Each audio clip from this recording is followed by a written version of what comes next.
देवी श्रीमहालक्ष्मीर्देवता श्रीं बीजं ह्रीं शक्तिः ऐं कीलकम् श्रीमहालक्ष्मी प्रसाद सिद्ध्यर्थे जपे विनियोगः।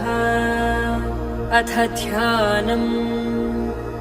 हस्तद्वयेन कमले धारयन्तीं स्वलीलया हारनूपुरसंयुक्ताम् लक्ष्मीं देवीं विचिन्तये।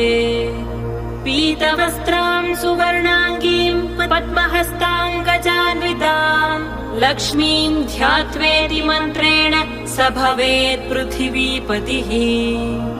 मातुलिङ्गं गदां खेटं पानपात्रं च बिभ्रतीम् नागं लिङ्गं च योनिं च बिभ्रतीं चैव मूर्धनि। वन्दे लक्ष्मीं परशिवमयीं शुद्ध